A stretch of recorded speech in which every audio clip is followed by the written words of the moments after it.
ourselves, what we do is tell them about cortisol. Our body, Okay. you tell them. Cortisol. Cortisol is basically a stress hormone, and when we get stressed out, it increases quite a bit. And basically, when we get stressed out, all kinds of negative things happen in our bodies. Basically, it really tortures us and makes us sick. When we get stressed out, we often get sick because it hurts your immune system. Cortisol is a stress hormone, and it by itself increases your blood sugar, increases your blood pressure, it decreases your immune system. Now, when we have an immune system that is decreased or declines, what happens? We get sick. Exactly. And honestly, a lot of people think that our cells do change quite a bit when our immune system goes down. And when our cells change, that's when we get sick. And a lot of people that are doing cancer research actually think that everybody has cancer cells in them. And when our immune systems are compromised, they can possibly come out. So that's a pretty scary thing to think about. So that means that you have to really control your stress because then the cortisol comes up. Also, it makes us retain sodium. When we retain sodium, what happens? We gain weight, basically because we retain water. It's like retaining water. It also works as an anti-diuretic, which means that it pulls everything in and holds it all right here because it's stored in your intestines, and it actually makes you gain quite a bit of weight in your stomach. Have any of you heard of those things like there's a ton of infomercials about cortisol and all different things you can take to lower your cortisol level and blah, blah. Granted, they're crap. But anyway, that's really what happens is cortisol comes around your stomach, and a lot of those pills say, we'll cut down the cortisol in your body, so we'll cut down your stomach fat. So basically, that's an excuse. It's an excuse to say I have too much cortisol because you can control how much cortisol you have in your body.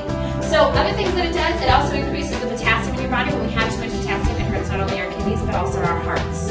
So it's very, very important to control that. It's increased by lack of sleep. Caffeine, starvation for a certain amount of time, more than basically 4 hours, increases the cortisol in your body, and also stress increases it quite a bit. The only way to decrease it is to eat the right foods, to exercise, and to get enough sleep.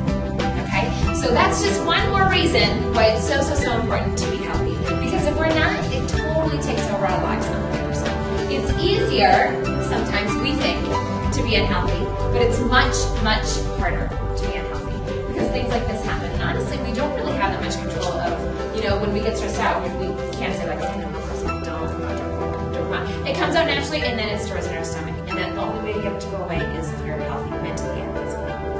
And the cortisol, the reason I want y'all to catch yourselves doing these things is because we're going to talk a lot about negativity and states like depression and frustration and things like this, because when you're doing this stuff to yourself, when you catch yourself being negative, and you may not know exactly what I'm talking about being negative, it's not just, hey, I suck. There are many different versions of it. But when you catch yourself being negative, you're releasing cortisol. And you can exercise and eat right and get enough sleep, but if you keep doing it, if you keep yourself in that negative state, you're not going to be able to get healthy. You're going to have all these things still going on, they're going to be out of control until we fix that problem. So, what we're going to use this in just a minute. Let me tell you a little bit about negativity. It's a frequency of vibration, negativity. It enters into our body via the 5 senses, specifically sight and sound. This is usually how we perceive negativity, let it in. And when it comes in, our nervous system, how it reacts is it releases hormones, biochemicals in our body. And these biochemicals do kind of what she's talking about. If you release the wrong ones, what's the one that makes you depressed? The one that... Merlin. Yeah, okay. And leptin, those are the two stress hormones. Yes. If you start releasing all these negative hormones, the ones that are released from negative vibration into your body, you weaken your immune system, you get sick more quick, you heal less, I think I said that backwards. And you can't lose weight. Your body holds on to that weight. Because when we're under all that stress, our body doesn't want to change because we're stressed out. And it's like, you know what? The last thing I'm going to do is let go of this weight. So it holds on to everything. It slows down our metabolism quite a bit as well. That's what those stress hormones do too. So the way that, what happens in our heads if we say like, oh, I look awful, this is going to be awful, this is going to be awful, this is going to be awful. That's self-sabotage, and then the cortisol goes up by itself. But if you can switch that around, like I said, change your mind and switch it around, then it won't come down.